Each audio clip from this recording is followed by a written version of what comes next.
20వ శ్లోకంలోకి వచ్చాం సౌందర్యలహరిలో. ఈ శ్లోకాన్ని పఠించడం ద్వారా కలిగేటువంటి ఫలం ఎలాంటిది అంటే దృష్టి దోష నివారణ. ఈ రోజుల్లో ఏంటంటే ఒకళ్ళు బాగున్నా మనం భరించలేం, మనం బాగుంటే ఎవరో ఒకళ్ళ యొక్క దృష్టి సోకి ఏదో ఒక ఇబ్బంది మన కుటుంబంలో రావడం అనేటువంటి జరుగుతూ ఉంటుంది. అటువంటి దృష్టి దోషాల నుంచి బయటపడాలి అంటే ఈ శ్లోకం విశేషమైనటువంటి ఆనందాన్ని మనకు కలగజేస్తూ ఉంటుంది. అలాగే జ్వర బాధలు, శారీరక మానసిక జ్వరాలు ఏవైతే ఉంటాయో అటువంటి జ్వర బాధల నుంచి మనల్ని బయటికి తీసుకొచ్చేటువంటి శ్లోకం ఈ శ్లోకం. అలాగే విషభీతి, ఏదైనా అనుకోకుండా మనం తినకూడనటువంటి ఏదైనా పదార్థాలు తినకూడనటువంటి సమయాల్లో తిన్నా అది శరీరంలోకి వెళ్ళి విషాన్ని ప్రకోపింపచేస్తూ ఉంటుంది. దానివల్లే కఫవాత పిత్తములు అనేటువంటి వాటి ద్వారా శరీరం అనారోగ్యం పాలవుతూ ఉంటుంది. కనుక విషభీతి, అలాగే పాము కరవడం లేదా ఏదైనా ఒక విషపురుగు మనల్ని కుట్టడం ద్వారా కలిగేటువంటి ఇబ్బందులు, ఇప్పుడు ఒక విషరోగం జగత్తులో తన ప్రాచుర్యాన్ని బాగా చూపించి మళ్ళీ తగ్గుముఖం పడుతూ ఉంది.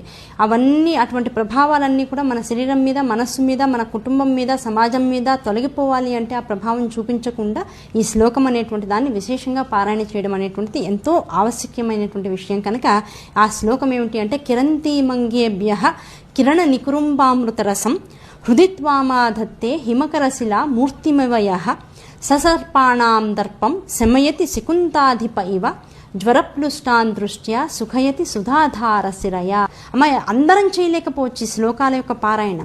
చేసేటువంటి వాడు ఎవరైతే ఉన్నాడో వాడి యొక్క చూపు మన మీద పడ్డా చాలు మనకున్నటువంటి జ్వర భయాలు, దాంతోపాటు రాక్షస భయాలు, మానసిక రోగా భయాలు, దాంతోపాటుగా ఈ దృష్టి దోష భయాలు, ఇవన్నీ కూడా వాళ్ళ చూపు మన మీద పడ్డం ద్వారా కూడా తొలగిపోతాయి. కనుక ఈ శ్లోకం ఎంత గొప్పది అంటే అమ్మ చదివిన వారికే కాకుండా చదివిన వారిని దృష్టి మాత్రమే చేసి చూసినటువంటి వారికి, నమస్కరించుకున్నటువంటి వారికి కూడా ఈ దోషాలన్నీ కూడా తొలగిపోతాయి. అటువంటి అద్భుతమైనటువంటి శ్లోకాలు ఈ శ్లోకాలు.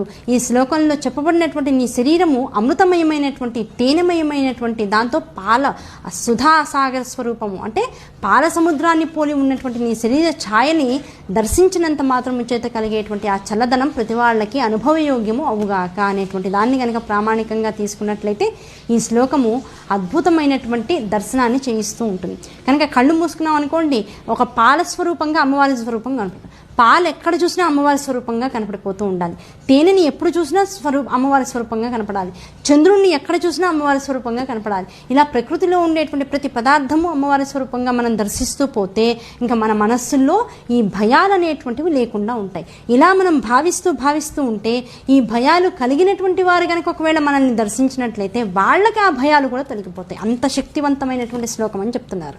కనుక భావన మాత్రము చేత మనకు ఉన్నటువంటి సకల భయాల నుంచి, సకల విషయాల నుంచి కూడా మనల్ని బయటికి తీసుకొచ్చేటువంటి తల్లి గనక, ఆ సకల భయాల నుంచి, విషయాల నుంచి మనల్ని బయటికి తీసుకొచ్చేటువంటి తల్లి గనక ఆ తల్లికి మనసా శిరసా వచసా నమస్కరించుకుంటూ ప్రాతకాలంలో తూర్పు దిశగా కూర్చుని 25 రోజుల పాటు 1000 మార్లు గనక ఈ శ్లోకాన్ని చదువుతూ ఆ చదువుకునేటువంటి సమయంలో పాలని దాంతోపాటు చేసినటువంటి పాయసాన్ని కూడా అమ్మవారికి గనక నివేదించినట్లయితే మనకి విషభీతి తొలగడం, దాంతోపాటుగా జ్వరభీతి తొలగడం, జ్వర బాధను హరించడం, దాంతోపాటుగా దృష్టి దోషాలు అనేటువంటివి పూర్తిగా తొలగిపోవడం అనేటువంటిది జరుగుతుంది. కనుక ప్రతి వాళ్ళు ప్రయత్నించండి.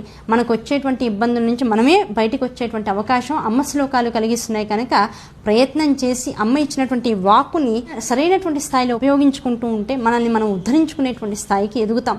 ఆ ఉద్ధరణే మొత్తం సామాజికంగా, ప్రాపంచికంగా మొత్తం జనులందరిలోని కూడా ఒక స్థాయికి తీసుకువెళ్ళి నిలబెడుతుంది. ఆ స్థాయి కనుక మనం పొందినట్లయితే ఇంకెటువంటి భయాలు మనల్ని బాధించవు, భీతి చెందించవు. భీతి వైపుకి జీవుడు పయనించేటువంటి అవకాశం తగ్గుతుంది. కనుక ప్రయత్నం ఒక్కటే లోపం. కనుక ప్రయత్నం చేద్దాం, ప్రతి వాళ్ళని కూడా ఆనందాన్ని పొందుదాం, అటువంటి ఆనందాన్ని ప్రపంచానికి కూడా పంచుదాం.